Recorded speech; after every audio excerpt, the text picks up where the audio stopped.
Bonjour mes frères et sœurs, que la grâce et la paix du Seigneur soient avec chacun d'entre nous. Dieu nous aime tellement et que vraiment son amour en réalité dépasse tout autre amour. Voyez, lorsque nous lisons dans Psaume chapitre 8, le verset 5, il est dit « Qu'est-ce que l'homme pour que tu te souviennes de lui et le fils de l'homme pour que tu prennes garde à lui ?» En réalité, lorsque nous nous regardons, nous ne sommes rien devant le Seigneur. Mais par son amour, il nous accorde sa grâce et ne cesse de nous enseigner. C'est pour cela, ce matin encore, nous allons vraiment nous mettre dans la parole de Dieu. Mais bien avant cela, nous allons souffler un peu dans la louange. Que le Seigneur nous bénisse. Il n'y a personne qui soit comme Jésus.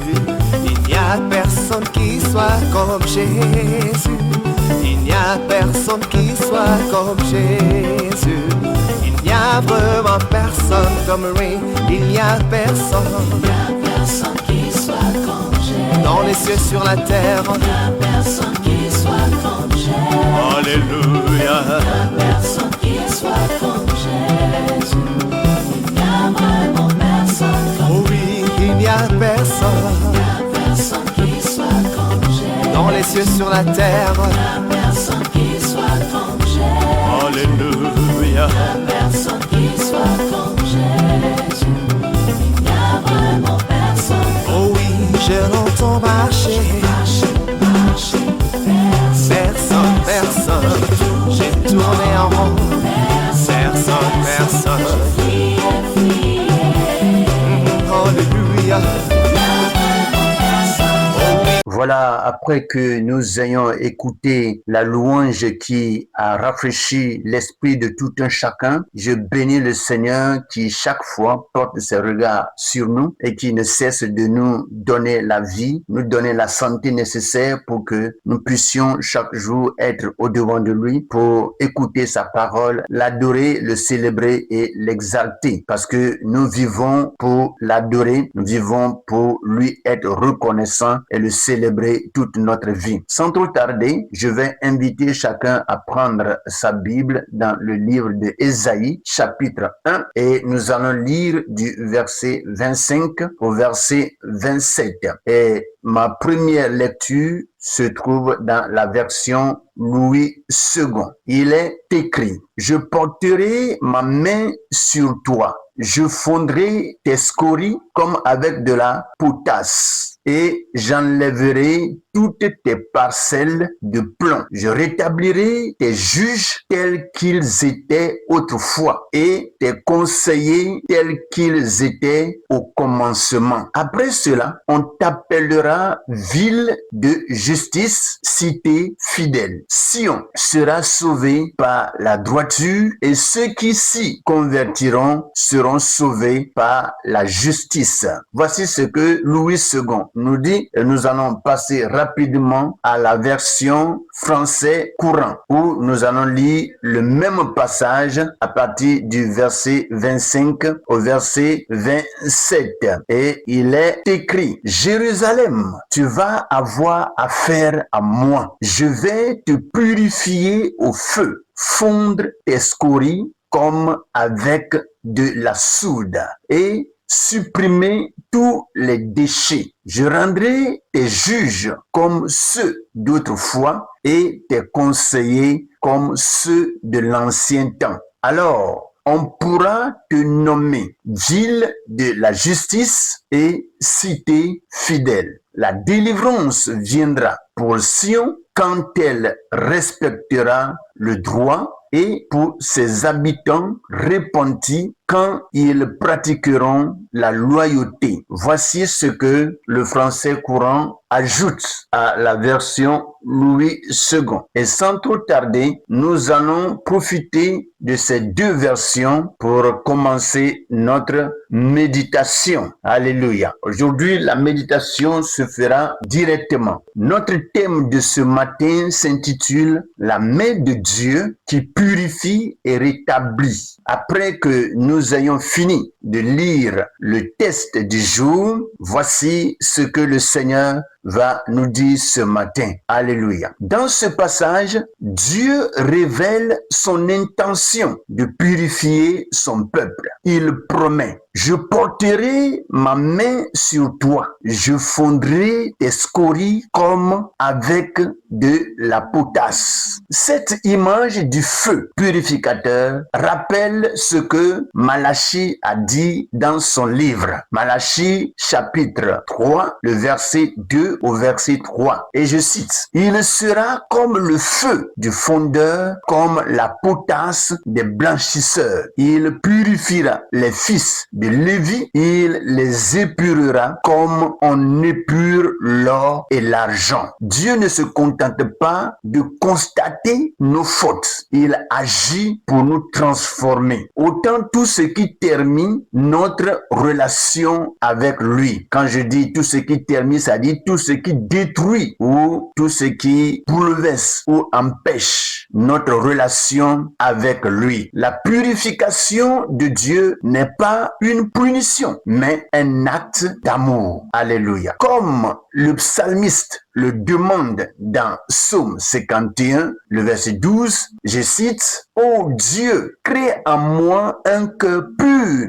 renouvelle en moi un esprit bien disposé. » Dieu désire renouveler notre être intérieur. Il veut que nous soyons appelés ville de la justice, cité fidèle, des témoins vivants de sa sainteté et de sa fidélité. Nous voyons clairement que Dieu que nous adorons est un Dieu d'amour, un Dieu qui vraiment aime son peuple et qui n'a jamais désiré la destruction de qui que ce soit. Je l'avais déjà dit dans les méditations que nous avons eues, mais le Seigneur met encore le doigt là-dessus et nous le savons tous et nous connaissons le désir de Dieu pour chacun d'entre nous. Dieu promet aussi de rétablir l'ordre et la justice. Il dit, je rétablirai des juges comme autrefois et des conseillers comme au commencement. Ce renouveau spirituel s'accompagne d'une restauration de la justice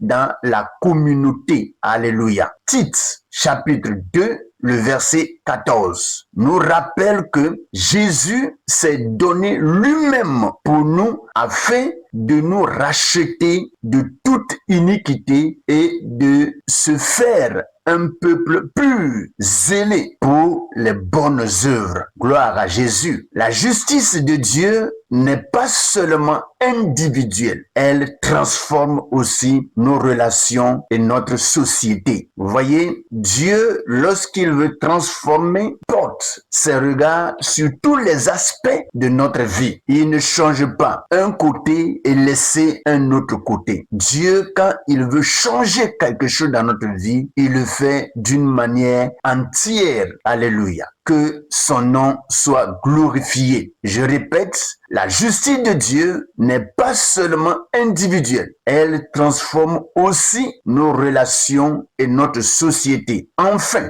la promesse de rédemption est offerte à tous ceux qui se tournent vers Dieu. C'est celui qui se tourne vers Dieu, qui reçoit de la part de Dieu le salut. Quiconque s'écarte de Dieu ne peut vraiment pas bénéficier du salut de Jésus-Christ. Jésus l'a bien dit, « Venez à moi, vous tous qui êtes fatigués et chargés, je vous donnerai du repos. » Seul celui qui reconnaît être fatigué, celui qui reconnaît être chargé et qui vient vers Dieu, c'est lui qui reçoit le repos de l'Éternel, notre Dieu. Alléluia. Que le Seigneur nous bénisse. Enfin, la promesse de rédemption est offerte à tous ceux qui se tournent vers Dieu. Il est écrit, Sion sera racheté par la droiture et ceux qui s'y convertiront seront rachetés par la justice. 1 Jean, chapitre 1,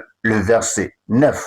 Nous le dit, ça fait plusieurs fois que nous citons ce passage, puisque c'est un passage qui est vraiment clair et qui met beaucoup d'accent sur la rédemption. Il est écrit, je cite, « Si nous confessons nos péchés, Il est fidèle et juste pour nous les pardonner et pour nous purifier de toute iniquité. La restauration commence par la repentance et la foi en la fidélité de Dieu. Que le Seigneur nous bénisse et que sa main puissante soit manifeste dans la vie de chacun et que nous retrouvons vraiment la joie, la paix et une relation parfaite, une relation intime avec notre Père et que notre salut soit total et parfait au nom de Jésus. Soyez bénis. Rapidement, nous passons à cette petite prière que nous allons ensemble murmurer au nom de Jésus. Seigneur, merci pour ta main qui purifie et restaure. Viens ôter de nos vies tout ce qui n'est pas à ta gloire. Cela est très important. Crée en nous un cœur pur et renouvelle en nous un esprit bien disposé. Que ta justice règne dans nos cœurs, nos familles et notre communauté. Rends-nous